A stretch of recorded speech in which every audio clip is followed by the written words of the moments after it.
자, 이번 시간에 데카르트고요. 데카르트. 고등학교 때 데카르트 하면은 뭐 대륙 이성론의 어떤 선두주자 이렇게 암기식으로 외우면서 데카르트 나는 존재한다.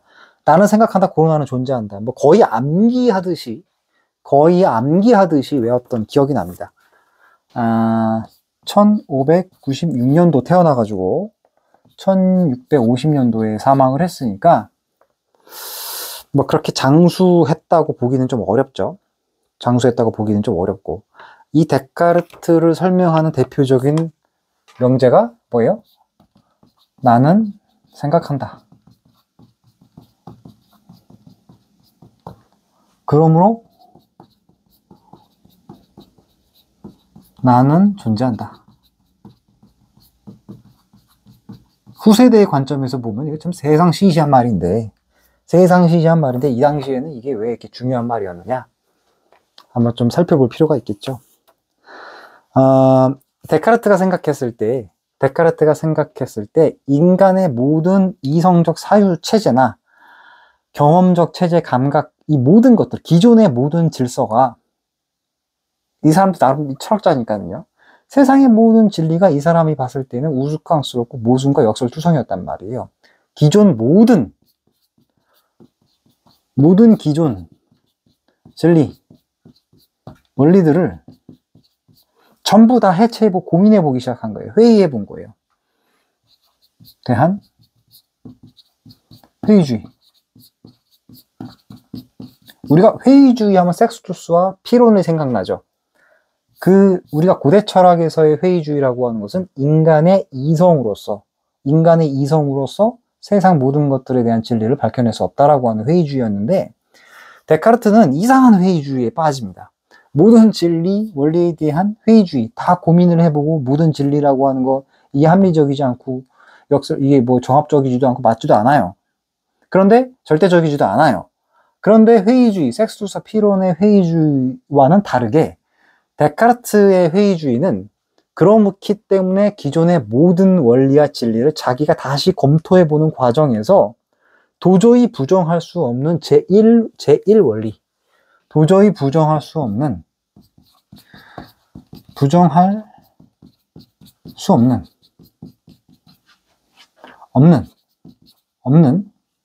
직관적인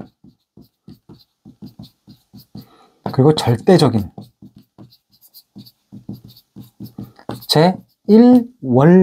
제1원리를 발견해낸 겁니다.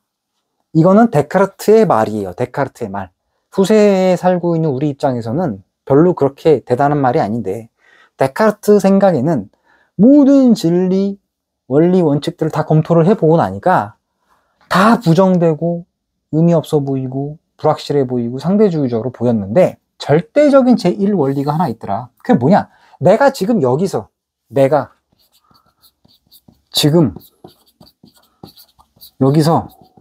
회의하고 있다는 거죠. 회의하고 있다.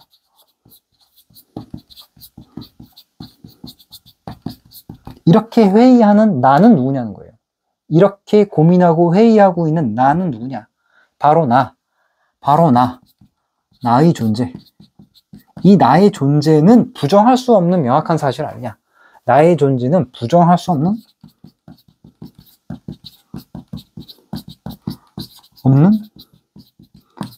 제1원리다. 그래서 이 제1원리로부터 시작을 합니다. 나의 존재.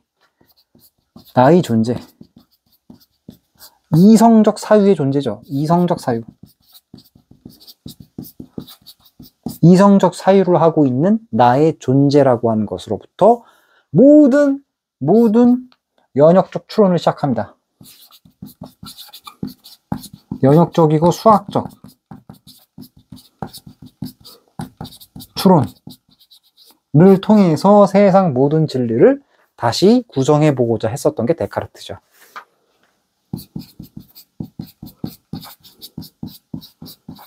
재구성. 그러니까 요즘 우리 입장에서는 철학자라고 하는 게 대단한 사람들이 아니고, 철학이라고 하는 것이 우리 현대사회에서 어떤 가지고 있는 무게감이라든지 역할이 아주 떨어져 버렸단 말이에요. 아주 떨어졌는데 이 당시만 해도 철학이 중심 학문이었기 때문에 데카르트 입장에서는 모든 진리를 자기가 다 해체해보고 다시 부정할 수 없는 완벽한 절대적인 제1원리로부터 다시 다른 모든 원리들을 다시 표현해내보고 싶었던 거죠. 그래가지고 데카르트는 이 나는 생각한다, 나는 존재한다, 부정할 수 없는 나의 존재로부터, 이성적 사유를 하고 있는 나의 존재로부터 모든 원리를 다시 재구성하고자 했었다는 겁니다. 그래서 이걸 이제 대륙의 이성론이다, 대륙의 이성론이다, 이렇게 이야기를 하는 것이죠. 그래서 보통 회의주의 하면 이성을 부정해야 되는데 이성의 가능성에 대해서 부정하는 게 회의주의인데, 거꾸로 데카르트는 인간의 이성적 존재로서의 인간을 절대화시켜 버리는 것이죠. 여기서 말하는 이성적 사유로서의 존재, 이거를 뭐라 그러죠? 에고, 생각하는 자아죠. 그래서 데카르트의 사상은 이원론이에요. 이원론. 우리가 이제 이원론이라고 이야기를 하는데, 생각하는 나, 생각하는 나는 제1원리로서 절대적 존재죠. 그래서 이걸 이제 에고라고 표현을 할 수 있겠고요. 에고. 그리고 반면에 감각적이고 경험적인 어떤 나가 있겠죠. 그건 육체죠. 육체. 감각적이고 경험적이다. 근데 문제는 데카르트 입장에서는 감각적이고 경험적인 정보들은 불완전하다는 거예요. 상대적이라는 거예요. 가변적이라는 거예요. 이거는 불완전하고 가변적이고 상대적이잖아요. 그러니까 데카르트는 부정할 수 없는 생각하는 나의 존재는 완전하고 절대적이기 때문에 이 에고로부터 시작을 하는 겁니다. 그래가지고 이 생각하는 자아, 이 에고를 극대화시켜가지고 데카르트는 이제 이런 생각을 하게 됩니다. 육체가 없어도 가능하다. 생각하는 에고라고 하는 것은 나의 육체 없이도 따로 존재할 수 있는 것이다. 육체와 분리된다. 육체와 분리된다. 라고 하는 것이고, 사유하는 인간의 이성이 절대성을 부여하죠. 그리고 이런 이성적 사유의 근원적 원리를 마치 고대 철학에서 로고스 이야기했듯이 스토아 철학에서의 어떤 로고스 같은 것들, 그러니까는 인간 이성의 근국적 원인이 그것이 곧 신의 이성 아니겠느냐, 이렇게 설명을 하는 것이죠. 그러니까 데카르트의 사상은 지금 우리의 관점에서 보면 명확하긴 하지만 조금 얼른 와닿지는 않죠. 왜? 분리를 시켜놨으니까요. 생각하는 자와 에고와 육체를 분리시켜놨으니까. 그래서 보통 불교 철학을 공부를 하면 불교는 모든 것이 공하다, 색즉시공, 공즉시생이라고 하면서 육체의 감각과 경험의 공함을 이야기하면서 이 에고의 공함까지도 이야기를 하는데, 데카르트는 이 에고를 해체시키지 않고 오히려 절대시했다는 겁니다. 그래서 이걸 이제 대륙의 이성론이다, 이렇게 이야기하는 것이죠. 대륙 이성론.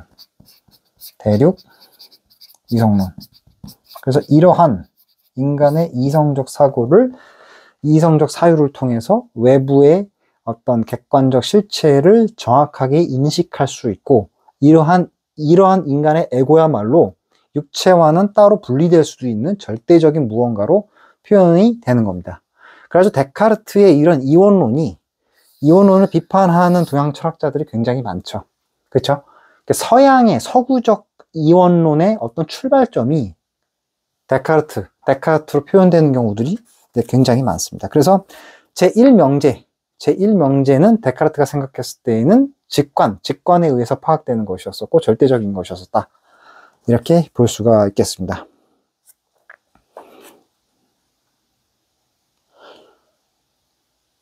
그래가지고 이제 이렇게 볼 수가 있겠고, 요게 이제 조금 더 나아가게 되면 이제 이게 이제 그 인간의 생각하는 이성의 사유의 근국적 원인이 신적 이성까지 연결이 되니까 요게 이제 신학의 대상이 되는 거잖아요. 신학의 대상이 되는 것이고, 불완전하고 가변적이고 상대적인 이러한 어떤 물질성을 갖고 있는 육체에 대한 것들, 물질성을 갖고 있는 현상계에 대한 것은 과학의 대상이 되는 것이죠. 과학. 그래서 데카르트에 있어서도 신학과 과학의 분리를 또 볼 수가 있습니다. 그래서 아무튼 인간, 생각하는 존재를 절대적인 존재로 파악했었던, 생각하고 있는, 지금 여기서 생각하고 있는 나의 존재를 너무나 확실한 제1원리다. 부정할 수 없는 제1원리다. 라고 생각한 게 누구였다? 데카르트였다. 데카르트였다. 그래서 이러한 데카르트의 회의주의는 고대 철학의 회의주의와는 정반대의 결과를 낳게 되었고, 고대 철학의 회의주의는 인간 이성에 대한 회의였지만, 데카르트의 회의는 오히려 회의하고 있는 나의 존재에 대한 어떤 그 절대화였고, 에고의 절대화였죠. 에고의 절대화. 그래서 이것이 소위 말하는 심신 이원론의 출발점이 되기도 한다. 이렇게 보시면 되겠습니다. 데카르트의 이원론이죠. 여기까지가 데카르트의 사상이 되겠습니다.